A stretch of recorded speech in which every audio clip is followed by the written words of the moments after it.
इस बार का इलेक्शन सबसे खास होना चाहिए और जो 4 जून 400 पार का नारा लग रहा है वो सफल होगा। जो लोग जनाजे पे गए, चाहे वो 1 लाख गए, 2 लाख गए, वो उस मानसिकता को दर्शाते हैं जो इतना बड़ा क्रिमिनल था। तो ये उन सारे लोग जो वहां गए उनके जाहिल मानसिकता का प्रदर्शन दे रहा है कि वो भी उसी की तरह अपराधी है जैसे वो अपराधी है। ये वही कांग्रेस सरकार थी जब योगी आदित्यनाथ की सरकार आ गई थी, तो मुख्तार अंसारी जब यूपी के जेलों में थे, तो पंजाब में किनकी सरकार थी? कांग्रेस की थी। वहां से इन लोगों ने सुप्रीम कोर्ट में, जहां एक दिन के लिए लड़ने के लिए 11 लाख रुपए खर्च किए जाते थे, इन्होंने 5-5, 6-6 दिन वहां अपने वकील खड़े करके कोर्ट में लड़वाया गया और मुख्तार अंसारी पे एक फर्जी केस डलवा के उनको वहां पटियाला कोर्ट से उनको बुलवाया गया, कहां पे? पंजाब में, ताकि योगी आदित्यनाथ की सरकार से बचाया जा सके। और इस सब के लिए कांग्रेस ने 55 लाख रुपए खर्च किए थे। तो ये दोगली चरित्र की राजनीति नहीं कर रहे हैं और फिर बोलते हैं कि धर्म की राजनीति हम कर रहे हैं। धर्म की राजनीति ये लोग कर रहे हैं जिन्होंने धर्म के नाम पे देश बांट दिया, समाज बांट दिया। आज भी जात के नाम पे बिरादरियों को बांटते हैं, वो आते हैं ज्ञान देने। इसीलिए मैं बोल रहा हूं ना, इस बार का इलेक्शन सबसे खास होना चाहिए और जो 4 जून 400 पार का नारा लग रहा है वो सफल होगा इस बार। मैं दावे के साथ बोल रहा हूं।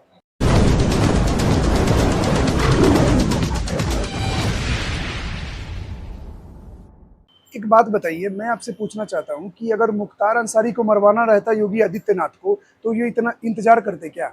ये जो स्लो पॉइजन की जो बातें बड़ी बड़ी बोल रहे हैं, ये कथा कथित एकदम योगी आदित्यनाथ को बदनाम करने की कोशिश की जा रही है। उसमें योगी आदित्यनाथ का कोई हाथ नहीं था। ऐसी वीडियोस में बताया जा रहा है कि मुख्तार अंसारी का बेटा खुद बोल रहा था कि पिताजी से चला नहीं जा रहा, पिताजी कमजोर से महसूस हो रहे हैं, तो उनका हार्ट अटैक आना स्वाभाविक है। यार, आजकल 25-25, 30-30 साल के बच्चों को हार्ट अटैक आ जा रही है और आपके पिता का उम्र मरने का हो गया तो हार्ट अटैक आना एक कॉमन है।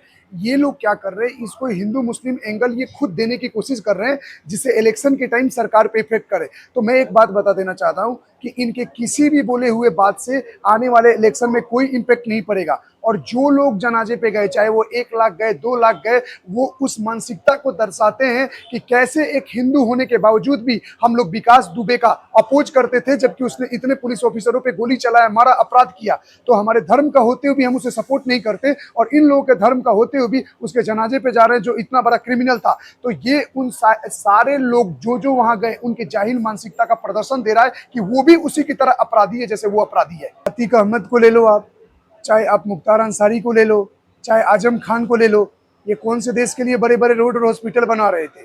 सिर्फ धर्म और जात के नाम पे राजनीति कर करके वोट बटोर के आज तक राज कर रहे थे। चाहे वो शहाबुद्दीन हो, अपने कर्मों का, ये बोला जाता है ना, जैसा बोओगे वैसा काटोगे। आपने देश और स्टेट पे जितना अत्याचार किया वहां के लोगों पे, उनका ही श्राप आप लोगों को पड़ा है। अब बात अभी चर्चा में अगर मुख्तार अंसारी है तो इसी पे चर्चा करते हैं। कृष्णनंद राय को किसने मरवाया? किसने मरवाया? उनकी पत्नी अभी बनारस गई हुई थी, वहां बाबा को धन्यवाद दे रही कि आखिर मेरे पति का हत्यारा मारा गया। उसके बाद एक वहां के शैलेंद्र मिश्रा थे, डीएसपी थे, जिसने पोटा लगाया था इनके ऊपर। उनका जीवन अस्त व्यस्त इतना कर दिया, मुलायम सरकार थी उस टाइम, कि उन बेचारों को प्रेशराइज होकर उनको अपना क्या करना पड़ा, सस्पेंशन देना पड़ा। उन्होंने नौकरी छोड़ दिया अपना। एक और घटना मैं बता रहा हूं आपको, यूपी के अध्यक्ष जो कांग्रेस के हैं, उनका नाम अजय राय है। उनके बड़े भाई ने मुख्तार अंसारी के बड़े भाई को, जो 5 टाइम सिटी एमपी या एमएलए थे शायद, उनको सिर्फ वोटों से हरा दिया काफी मार्जिन से, तो उनपे 500 राउंड गोलियां चलवाई, सॉरी 40 की 50 राउंड गोलियां चलवाई। तो ये क्या दर्शाता है? और ऊपर से कांग्रेस उसके लिए ट्वीट करता है कि मुख्तार अंसारी जी के निधन पे हम दुखी हैं। तो तुम तो अपने पार्टी के सगे नहीं हो। कैसा दोगला चरित्र है ये? तो बाबा की सरकार है जो इंसाफ हो रहा है, वरना कांग्रेस में होते हुए भी इतना नीचे गिर सकते हैं एक पार्टी के विरोध में कि अपराधियों तक को भी नहीं कर रहे हैं।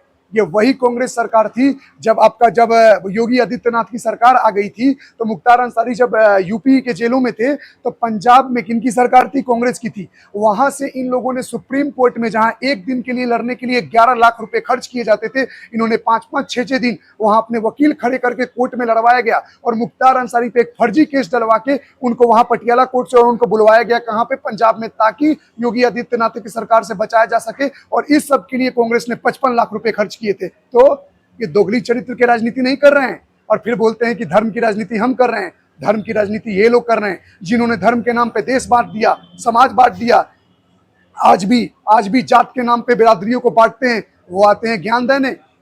आप किसी का सिंदूर उजाड़ दे रहे हो, आप किसी के घर में घुस के मार रहे हो, आपके 45 से ज्यादा आपराधिक आपके मामला है। तो एक बात बताओ ना, जिन घरों पे 45-50 अपराध आपने किया है जो आपके नाम के ऊपर है, और ऐसे 50-100 ऐसे अपराध होंगे जो लिखित में नहीं होंगे, उनके परिवार को कितनी खुशी मिली होगी। जो लोग ऐसे लोगों को सपोर्ट कर रहे हैं वो सारे के सारे अपराधी है और सारे के सारे ऐसे आतंकवाद को सपोर्ट कर रहे हैं, तो मेरे नजर में आतंकवादी है। क्यों?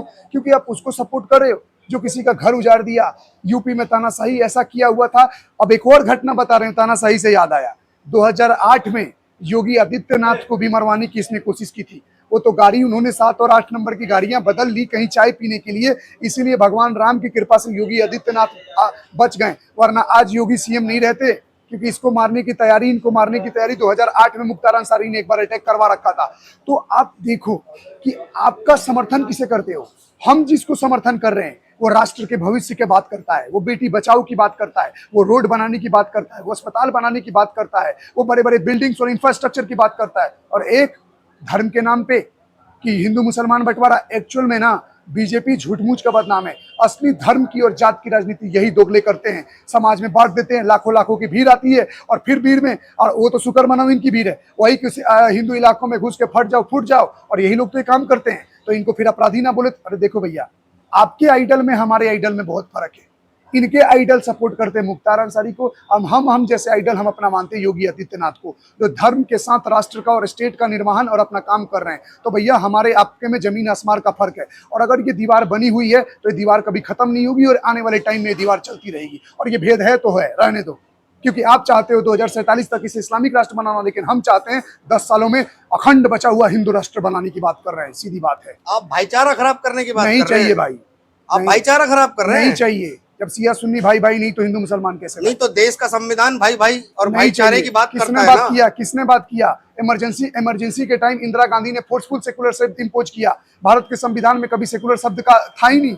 सेकुलर सोशलिस्ट शब्द आपने जबरदस्ती इमरजेंसी के टाइम इंपोज किया। तो भैया जो हमारे संविधान का नहीं उस चीज का मैं समर्थन नहीं कर सकता था। इतना ही भाईचारे की बात होती ना, धर्म के नाम पे लोगों को बांटते नहीं, धर्म के नाम पे 3 अंग तोड़ दिया।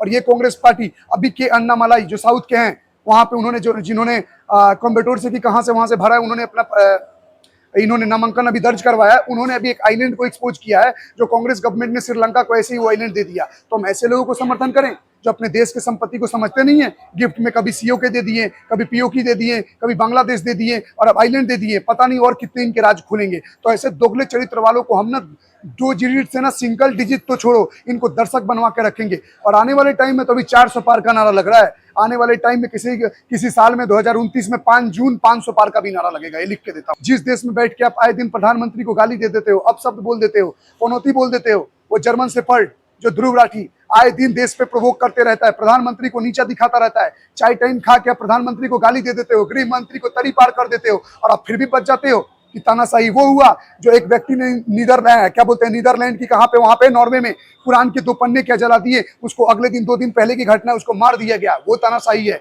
किम जोन क्या करता है? किम जोन तानाशाही करता है। जिनपिंग क्या है? जिनपिंग तानाशाही करता है। ये तानाशाही है। मोदी का राज्य मानो सबसे स्वर्गीय और क्या बोलते गौरवशाली और फ्रीडम वाला राज है। अभी तो मौज कर लो। योगी बाबा और बाकी हम लोगों की जब टाइम आएगी ना, तो ये जितना धर्म के नाम पे आतंकवाद कर रहे हो ना, सांस लेना मुश्किल कर देंगे इस देश में। यहाँ आप आए दिन हमारे भगवानों को अब सब बोलते, वो कितने सही हैं कि उनके आपने किताब को क्या जला दिया तो आपको मार दिया। नुपुर शर्मा ने बस लिखी हुई बातें कोट कर दी तो जान छुपा के भागी पड़ रही है। जिसने महादेव के ऊपर बोला वह सैयद क्या नाम था, वो घूम रहा है खुलेआम। आप हमारे राम के बारे में बोल देते हो, कृष्ण के बारे में बोल देते हो, हमारे मंदिर तोड़ देते हो, और मेजोरिटी होने के बाद तो हम तो ऐसे गिरगिरा के लड़ते मरते हैं जैसे इस देश में माइनॉरिटी हम है, हमारा कोई जमीन और कोई अस्तित्व नहीं है। तो अब समझिए, आने वाले भविष्य के गर्भ में जो घटनाएं होने वाली हैं, वो घटनाओं का वीर सावरकर की तरह हमने भी आकलन कर लिया है, और हम सावधान अलर्ट हो चुके हैं कि कौन हमारा रियल में भाई है, कौन हमारा सगा है। अरे पहले हिंदू तो जातियों में बटना बन करके भाई हो जाओ, दूसरों को बाद में बोलो। तो भैया हमें किसको सपोर्ट करना है, किसको वोट देना है, हमारी पर्सनल मैटर है, हम वोट देंगे। और अभी फिलहाल हम भाजपा को सपोर्ट करेंगे। क्यों? क्योंकि ये बाकी जितनी पार्टियां हैं, ये कुत्ते बिल्ली की तरह जो लड़ रहे हैं ना, इनका औकात दिख रहा है, और आने वाले टाइम में पूरा सर्वनाश हो जाएगा इन पार्टियों का। और भैया हमें ऐसी सरकार चाहिए जिसमें बेटियां और देश सुरक्षित रहे, ना कि बेटियों को खुलेआम अपराध हो। सीधी बात बता रहा हूँ। तो कैसे सुरक्षा मिलेगी बेटियों को? एक बात बताऊं, अपराध आपके मन में बस गया है ना कि अपराध करना ही है, तो आप लड़कियों के कपड़ों पे, लड़कियों के खुले बाल पे, लिपस्टिक पे बोलोगे, अपने कैरेक्टर पे नहीं बोलोगे कि आपका वहां क्यों ध्यान जा रहा है। हाँ, सनातन देश है, एक मर्यादा होनी चाहिए कि आप क्या पहन रहे हो, कैसे रह रहे हो, एक हमारी विचारधारा है। यही तो भारत के संविधान की खूबसूरती है। लेकिन अभिव्यक्ति की आजादी है, अभिव्यक्ति स्वतंत्र है। लेकिन एक बात बताइए, तो ऐसे में आपसे सवाल पूछूं कि भाई साहब तो क्या सलवार पहनी औरतों का रेप नहीं होता है? क्या छोटी बच्ची 4 साल, अभी पांडव नगर में 4 साल की बच्ची ने क्या पहन रखा था, उसका रेप नहीं हुआ? 90 साल का बूढ़ी का नहीं होता है? तो मन में कचरा एक ही समाज के लोगों में भरा हुआ है, सिर्फ लस्ट और प्लेजर से देखते हैं, बच्चे तक बूढ़े तक को नहीं छोड़ते हैं। अरे इस एक बात बता रहा हूँ भाई साहब आपको, एक शब्द कड़वा है लेकिन सत्य बता रहा हूँ, इस देश में संविधान और सेकुलरिज्म तभी तक है ना जब तक हिंदू बाहुल्य है। दूसरा कोई रहता ना, अभी खबरें आती हैं शरीयत लगा देंगे, ये कर देंगे, वो कर देंगे, तो ये हम देख रहे हैं और हम समझ रहे हैं, इसीलिए हम किसी एक सरकार को सपोर्ट कर रहे हैं। और इनको हम क्या, सुनिए, अगर 100 में से 99 केस में एक का नाम आता है और 100 में से एक में एक आता है, अपराध तो दोनों का बराबर है, लेकिन अगर अपराध किसी का ज्यादा है, 100 में 99 है, तो 99 बार मेरे मुंह से एक ही का नाम निकलेगा ना, और एक बार एक का निकलेगा। मैं गलत तब कहलाऊंगा जब एक किसी रोहन ने अपराध किया और मैं रोहन का नाम नहीं ले रहा हूं। यहाँ रोहन का नाम मैं रहीम तो नहीं बता रहा हूं। अगर कोई रोहन नाम का लड़का रेप करेगा तो मैं क्या बोलूंगा, रोहन ने किया। लेकिन यहाँ आप क्या करते हो, रहीम से रोहन बन जाते हो, फरहान से राजू बन जाते हो, करीम से आप क्या बोलते हैं, कोई नाम ले लो, आयुष बन जाते हो। और होता क्या है, नाम बदल के अपराध करते हो, फिर फंसते हो और फिर जेल होता है, फिर लोग बोलते हैं धर्म का अपराध नहीं। अरे धर्म, कोई हमारे धर्म पे गलत प्रहार करता है, गलत बात बोलता है, तब हम उसको रिप्लाई देते हैं। समझिए यहाँ पे, अगर मैं कल बोल दूं भैया कोई इस्लाम धर्म को मानता है, उसको मैं दोषी हुआ, मैंने हेट स्पीच फैलाया। आपसे मैं सवाल पूछता हूँ, भारत में अगर साल भर में 500 रैलियां निकलती हैं हिंदुओं की, तो 500 में से 499 भी नहीं, 500 के 500 रैलियों पे हमला कौन करता है? और भारत में अगर इनका 1000 रैली निकले, एक पे भी हमला नहीं होता है। तो आप समझ रहे हो मानसिकता? तो मैं बोलूँ ये कानून आ रहा है ना, तो इस कानून से असली में देश को कौन डिस्टर्ब कर रहा है, इसका पर्चा खुलेगा और कौन अंदर जाएगा, ये सरकार सोच समझ के डिसीजन ले रही है। क्योंकि हम तो भैया, जो दुनिया में बोला जाता है ना, वासुदेव कुटुंबकम की जो नीति है, जो दुनिया में कहीं प्रताड़ित हो, जो दुनिया में किसी ने एक्सेप्ट नहीं किया, उसको भारत ने एक्सेप्ट किया और रखा। जो यहूदी हर जगह से मार के भगाए गए, वो भारत में बने।